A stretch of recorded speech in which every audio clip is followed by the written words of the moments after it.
My name is Damon Fordham. I am an adjunct professor of history at the Citadel, an author and historian, and I do a walking tour called Lost Stories of Black Charleston out of Buxton Books.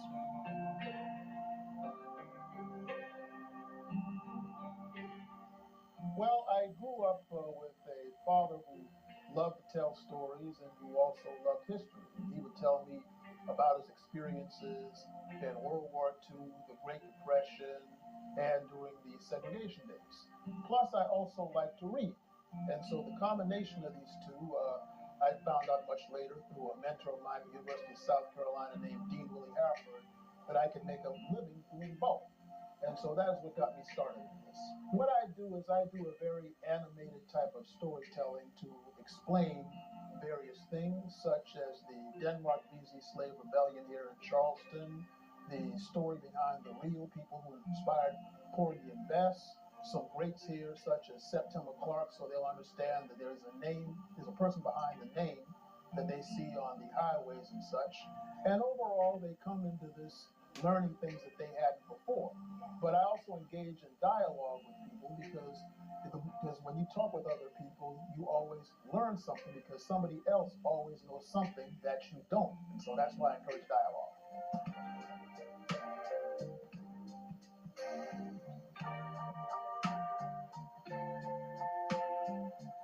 What Black history was intended to do under Dr. Carter G. Woodson, who invented it back in 1926 as Negro History Week, and it became Black History Month under President Gerald Ford, is that it's not the means to the end. It's not the conclusion of it.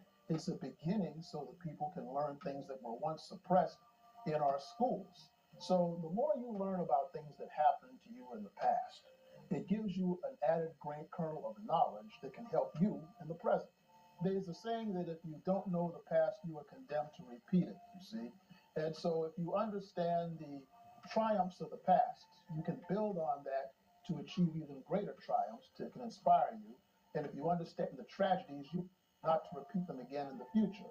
So a combination of these things will make you a very well-balanced person, because if you understand what was, you understand what is, and have a good idea to plan of what will be. The gentleman in the middle here, this is Reverend Richard Harvey Kane, who was the founding pastor of Mother Emanuel Church here in Charleston and one of the founders of the self-sufficient Black community of Lincolnville, South Carolina, right outside of Summerville. And he was as much as a mover and shaker in Charleston during the 1800s as Martin Luther King was for the rest of the country in the 1900s. The gentleman over here is my great-grandfather, J.B. Maxwell, who was born a slave in Flat Rock, North Carolina, sometime in the 1850s. And in 1879, he went to court for his right to vote. And I found transcripts of that through a cousin of mine named Cheryl Washington, and that story is in the book also. Yes, it's my 5th book. Tell me about this. You just came out with it recently. Yes, it's called the Black Folk Tales and Chronicles of South Carolina. It's basically a combination of the lost art of African American storytelling. It has some of the folk tales that I gathered during my African visits, and it shows their connection with the folk culture of Black America. And not only that, I also went into archives to find old interviews with African American storytellers going back to the 1800s and the 1900s. And I combine it with the stories that I grew up hearing around my elders. And back when the elders would tell me stories, many of whom are no longer alive, I would make a point to have my notebook in the car, so when I was done talking with them, I'd write them down. So the book is a combination of all of these sources that many people who have read it so far have told me that it helped make interesting reading, and hopefully to help to revive the lost art of storytelling in the African American community. I also used some of my dad's journal that he wrote in World War II and shortly afterwards for some of the stories directly from his hand in the book. And this is my grandfather up in Spartanburg, Jesse Montgomery, who several of the stories are about him, and he was quite a character from what I understand. And this is my Aunt Barbara Montgomery Collier in Spartanburg. Whenever I would visit her, she'd tell me these fascinating stories, and I'd go to the car and write them down in my notebook, and those stories are in here right now. What keeps me going is the love of what I do.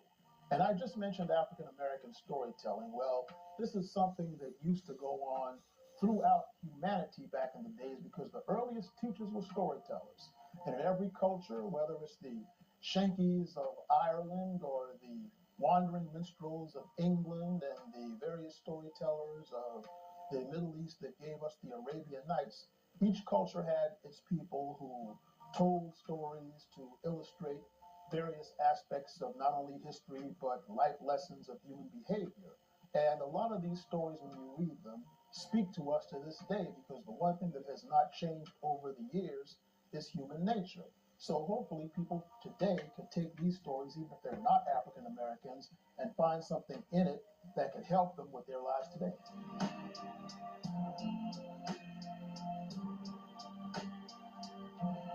You can look up Buxton Books at 160 King Street in downtown Charleston online to book me for a tour. My books are available in most of your basic bookstores throughout this area, as well as online through your basic online outlets where many people order books. So those are the places you can. I also have a YouTube channel called The American Storyteller where if people aren't particularly fond of reading, they can learn a few things from that. So I put all this stuff out there in these books as well as on YouTube and other such sources, and I do interviews like this so that all this information that I'm gathering doesn't die out with me.